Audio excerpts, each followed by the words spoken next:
Venezuela entra en una nueva etapa con reglas claras para atraer inversión, tecnología, desarrollo productivo y creación de nuevos empleos. Parece que pasó hace años esa imagen de Nicolás Maduro bajando de un helicóptero en Nueva York en pijama de preso con cara de quien acaba de entender que el partido se terminó. Esa escena tan cinematográfica que costaba creer que era real.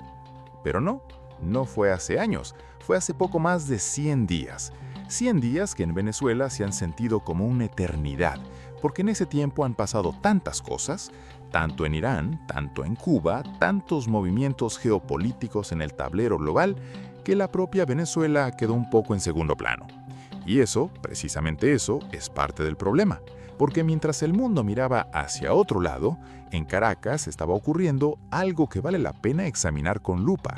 El nuevo gobierno, encabezado por Delcy Rodríguez, cumplió sus primeros 100 días en el poder y la gran pregunta, la que todo el mundo se hace, pero nadie responde con claridad, es esta. ¿Estamos ante el inicio real de una transición hacia la democracia en Venezuela? ¿O estamos siendo testigos de la operación de supervivencia más sofisticada que el chavismo ha montado en décadas? Porque hay una diferencia muy grande entre que un régimen cambie y que un régimen cambie de cara. Y lo que estamos viendo en Venezuela, por ahora, se parece bastante más a lo segundo. En este video vamos a desgranarlo todo.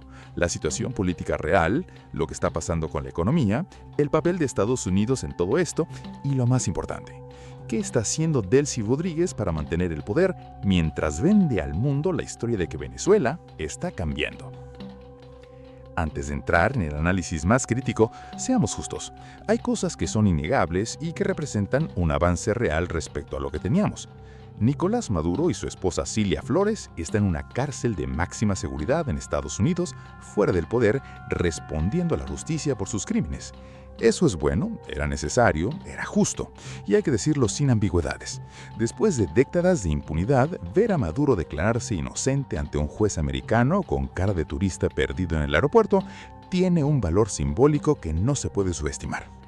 Pero la contrapartida es la que complica el cuadro, porque mientras Maduro paga por sus crímenes en Nueva York, el régimen que él construyó durante más de 2 décadas no desapareció, se reorganizó, se reformó y en muchos aspectos se está consolidando con más eficiencia de la que nadie esperaba. El aparato chavista sigue ahí, la oposición democrática sigue marginada, el tiempo pasa y la transición que todo el mundo esperaba, la que Washington prometió que vendría, brilla por su esencia. Abrimos nuestras puertas al mundo con la certeza de que podemos avanzar sin renunciar jamás a la soberanía sobre nuestros recursos. Empecemos por lo más básico, por cómo Delcy Rodríguez llegó al poder y sobre todo por cómo lo está manteniendo. Cuando Estados Unidos capturó a Maduro en enero de 2026, Delcy Rodríguez, que era su vicepresidenta, asumió el cargo de presidenta encargada. Eso tiene una base constitucional, aunque sea en la propia Constitución bolivariana que el chavismo redactó a su medida. La figura legal que se activó es la de falta temporal del presidente, un mecanismo diseñado para situaciones en las que el mandatario no puede ejercer sus funciones temporalmente, pero se espera que pueda volver a hacerlo. El problema, por supuesto, es que Maduro no va a volver. En sus mejores sueños, quizá, pero en la realidad del siglo XXI, no. Y aquí viene el primer detalle que revela mucho sobre cómo están haciendo las cosas. Esa falta temporal tiene un plazo legal, 90 días, prorrogables por otros 90 con la aprobación de la Asamblea Nacional. El plazo inicial venció y la Asamblea no votó nada, ni sí ni no. Silencio total, silencio institucional. En cualquier sistema democrático, cuando vence un plazo constitucional sin que nadie lo renueve, hay consecuencias. En Venezuela, cuando vence un plazo constitucional sin que nadie lo renueve, pasa lo siguiente. Nada. Absolutamente nada. Siguen como si el reloj no hubiera marcado nunca. Y en ese vacío, la Corte Suprema le inventó a Delcy un título nuevo, presidenta encargada con carácter indefinido, sin base constitucional clara y sin ningún proceso que la respalde, lo que en términos prácticos significa que está ejerciendo el poder en una especie de limbo jurídico que se sostiene no por la ley, sino por el control que los Rodríguez tienen sobre todas las instituciones del Estado. Si se cumplieran los plazos de su propia constitución, las circunstancias exigirían declarar la falta absoluta de Maduro y convocar elecciones presidenciales en 30 días. Pero como la Asamblea no votó la prórroga, los plazos quedaron simplemente suspendidos, congelados, ignorados. Y esto es un dato actualizado. Según CNN en español, 21 de abril de 2026, Delcy Rodríguez ya superó los 100 días como presidenta encargada sin dar ninguna señal concreta hacia una transición democrática.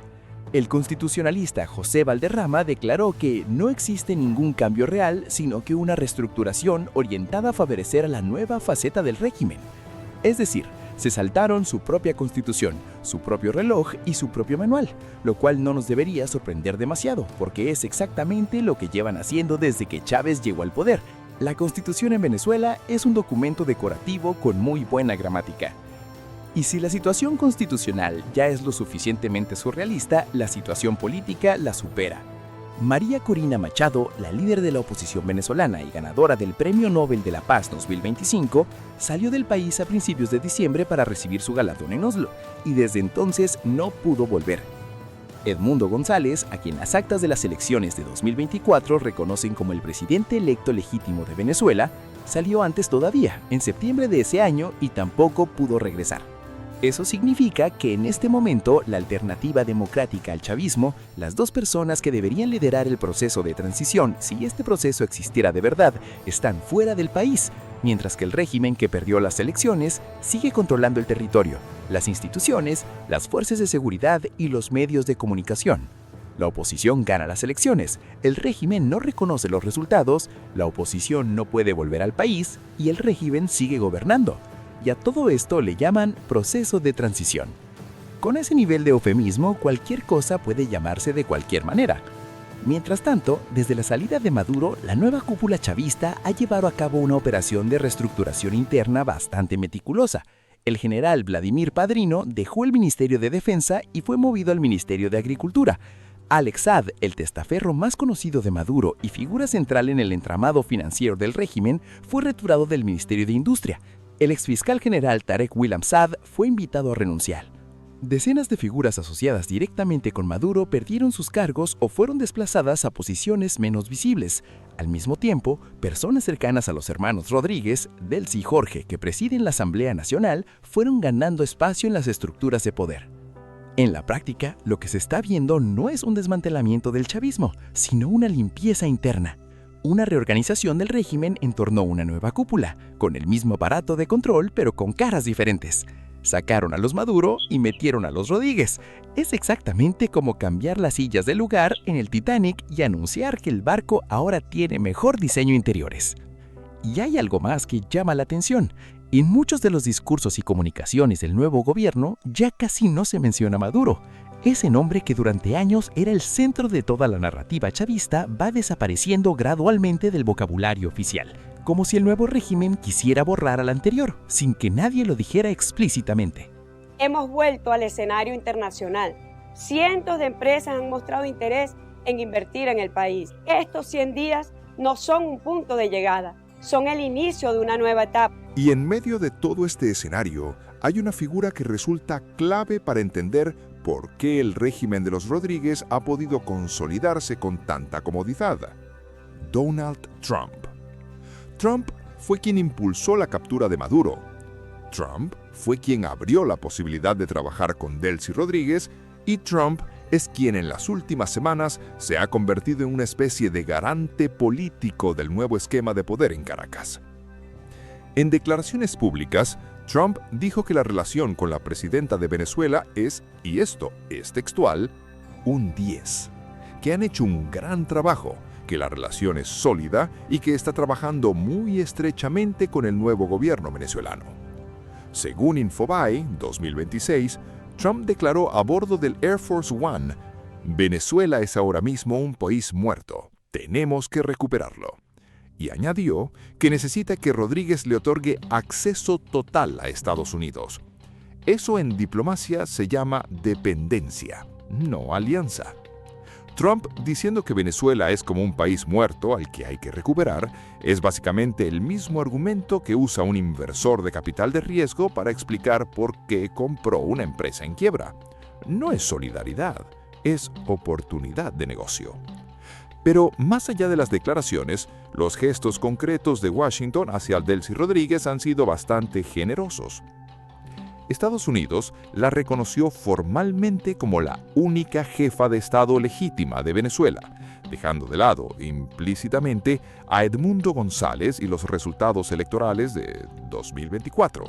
Y además le levantaron todas las sanciones que recaían personalmente sobre ella, incluyendo su retirada de la llamada lista Clinton, lo que significa que todos sus activos bloqueados en Estados Unidos volvieron a estar a su plena disposición. Es una recompensa considerable para alguien que fue durante años vicepresidenta de un gobierno sancionado por narcotráfico, crímenes contra la humanidad y violación sistemática de los derechos humanos. Le levantaron las sanciones a la vicepresidenta del régimen que antes justificaba precisamente las sanciones.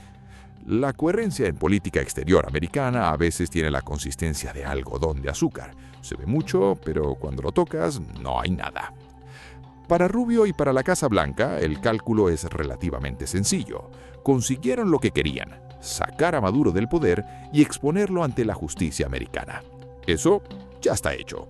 Ahora lo que interesa es estabilizar Venezuela económicamente, que las empresas americanas puedan entrar a explotar el petróleo y que Caracas sirva de palanca para acelerar la caída del régimen cubano, que es el objetivo geopolítico que realmente obsesiona a Rubio. La transición democrática, las elecciones, el retorno de María Corina y González, todo eso puede esperar, o quizás puede no llegar nunca. Y mientras Washington no presione de verdad, el régimen de los Rodríguez tiene margen suficiente para seguir maniobrando. El académico de la Universidad de Georgetown, Michael Shifter, declaró esta semana a CNN que, aunque Rubio ha mencionado una transición, no hay calendario, no hay fecha. Y añadió, creo que las perspectivas son muy difíciles. Una de las medidas más promocionadas por el nuevo gobierno venezolano ha sido la llamada Ley de Amnistía. El nombre suena bien, el concepto suena bien, en la práctica los resultados son bastante menos alentadores. Sobre el papel, esta ley permite perdonar a ciertas personas que se opusieron al régimen por crímenes de los que nunca fueron condenados ante un poder judicial independiente y que en realidad nunca cometieron. La amnistía debería abrirles la puerta a volver a participar en la vida política y cívica del país. La realidad 2 meses después de su aprobación es que la ley prácticamente no ha tenido efecto. Algunos opositores obtuvieron la conmutación de sus penas por condenas más ligeras, pero siguen bajo fuerte control del régimen y con sus actividades severamente restringidas. Y figuras claves, como la propia María Corina Machado, siguen excluidas de cualquier tipo de absolución. Una ley de amnistía que no amnistía a los principales opositores es básicamente una amnistía de curado, como poner un cartel de acceso libre en una puerta que sigue cerrada con llave por dentro. Y mientras tanto, según el Foro Penal, Venezuela sigue manteniendo a unos 473 presos políticos. Los colectivos chavistas siguen operando en las calles con total impunidad, sembrando el mismo miedo de siempre.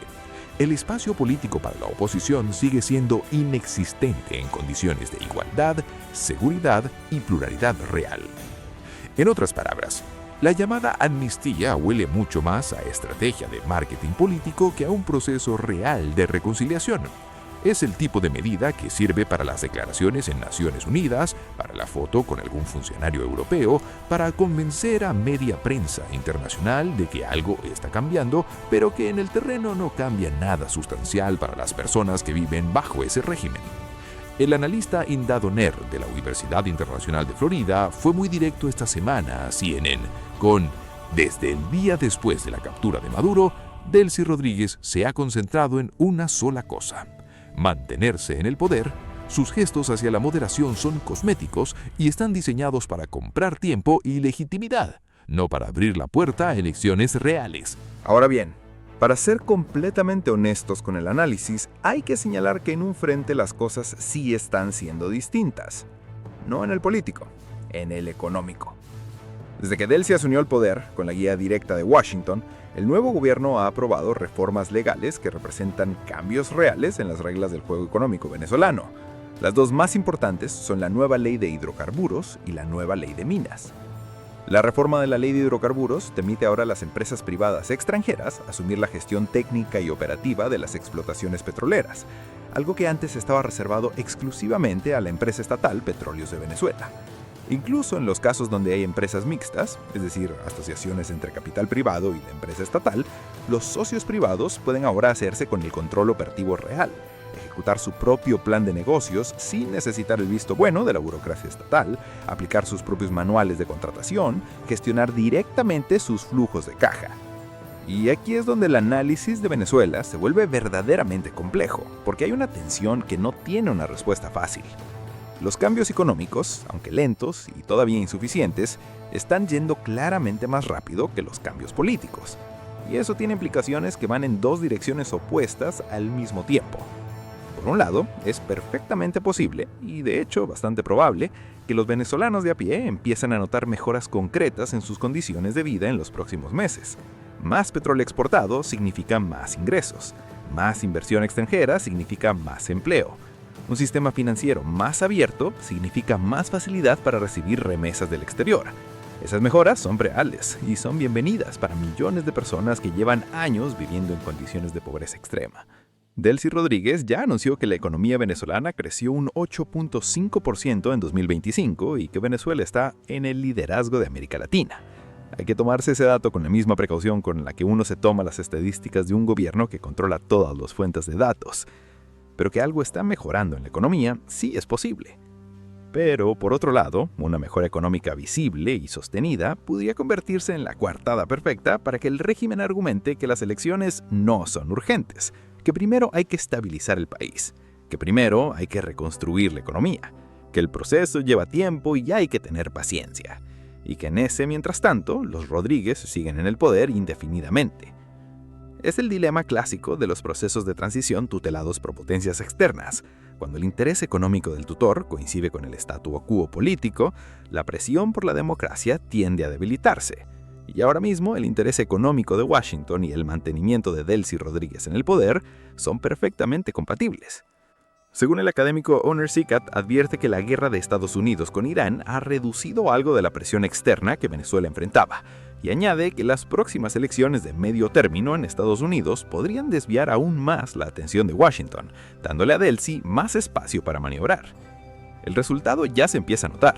Repsol, la empresa española, recuperó su control de sus operaciones petroleras en Venezuela con un acuerdo que incluye un sistema de pago garantizado y un plan para triplicar su producción en el país.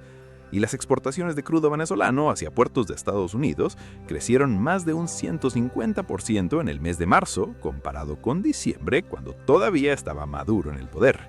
En 3 meses, las exportaciones de petróleo a Estados Unidos se multiplicaron por 2,5. Si eso no demuestra cuál es el verdadero interés de Washington en Venezuela, no sé qué podría demostrarlo. La ley de minas va en la misma dirección. Ahora se permite a compañías extranjeras buscar y explotar minerales estratégicos en Venezuela con los conflictos legales resueltos por tribunales internacionales. El Banco Central venezolano mantiene prioridad para comprar el oro y los minerales estratégicos, pero la apertura al capital externo es significativa. Y en paralelo, Estados Unidos abrió algo que tiene un impacto enorme, aunque no genere titulares tan llamativos. Permitió por primera vez en 7 años que las instituciones financieras internacionales hagan negocios con el Banco Central de Venezuela y con otros bancos del país. Eso significa la reintegración parcial de Venezuela al sistema financiero internacional. Para entender la magnitud de este cambio, durante años, muchos bancos en el mundo aplicaban restricciones tan extremas ante todo lo relacionado con Venezuela, que llegaban a bloquear transferencias solo porque una calle en cualquier ciudad del mundo tuviera el nombre de Caracas o Venezuela en su dirección. Ese nivel de sobreprotección legal había paralizado prácticamente cualquier flujo financiero relacionado con el país. Un banco que bloquea un pago porque la dirección del destinatario incluye la palabra Venezuela no está aplicando sanciones, está aplicando pánico. Y ese pánico, que era perfectamente comprensible dado el historial del régimen, ahora empieza a tener menos justificación legal, lo que debería facilitar que el dinero empiece a moverse con menos obstáculos. La producción venezolana de petróleo está en torno a 1 millón de barriles diarios. El objetivo para este año es llegar a 1.300.000, todavía muy lejos de los 3,5 millones que el país producía en los años 90 antes de que el chavismo destruyera la industria. Pero el movimiento existe, la dirección es la correcta, aunque la velocidad sea insuficiente. Entonces, ¿dónde estamos realmente 100 días después del fin del gobierno de Maduro? Estamos en un país donde el chavismo sobrevivió, aunque con caras distintas. donde la oposición democrática legítima sigue sin poder operar dentro del territorio, donde la Constitución se interpreta según la conveniencia del momento, donde la ley de amnistía amnistía a los que el régimen decide que merece ser amnistiado, y donde el Poder Judicial está en proceso de ser recapturado por la nueva cúpula. Al mismo tiempo, es un país donde la economía muestra señales de vida después de años de colapso, donde hay más inversión extranjera que en mucho tiempo, donde el sistema financiero empieza a desbloquearse, y donde la gente de a pie, que es quien más lo necesita, podría empezar a ver mejoras reales en su vida cotidiana. La pregunta que todo esto plantea es incómoda, pero necesaria. ¿Puede haber una mejora en las condiciones de vida sin una mejora en las libertades? ¿Puede Venezuela prosperar económicamente mientras el poder político sigue sin ser sometido a ningún control democrático real? La historia de países como China o de los estados del Golfo Pérsico sugiere que sí, que eso es posible durante ciertos periodos, pero también sugiere que ese modelo tiene límites y que tarde o temprano la tensión entre bienestar material y libertad política termina por expresarse de alguna manera. Delcy Rodríguez está intentando la maniobra más antigua del manual de los regímenes autoritarios: darle a la gente suficiente dinero para que no piense demasiado en la falta de libertad. A veces funciona, a veces no. En Venezuela, dependerá en gran medida de cuánto tiempo tarde en Washington en recordar que también le prometió algo a los venezolanos que votaron masivamente por el cambio en 2024. La transición en Venezuela no arrancó. Quizás arranque pronto, quizás no. Lo que sí es seguro es que mientras el mundo miraba hacia Irán, hacia la OTAN o hacia los aranceles de Trump, en Caracas estaba tejiendo algo que merecía mucha más atención de la que recibió. Eso es todo por hoy. Si llegaste hasta acá, ya sabes lo que toca. Dale like si el análisis te pareció útil, suscríbete si todavía no lo hiciste, y la pregunta de hoy está fijada en los comentarios. Nos vemos en el próximo video. Esta fue El Orden Oculto. Un abrazo.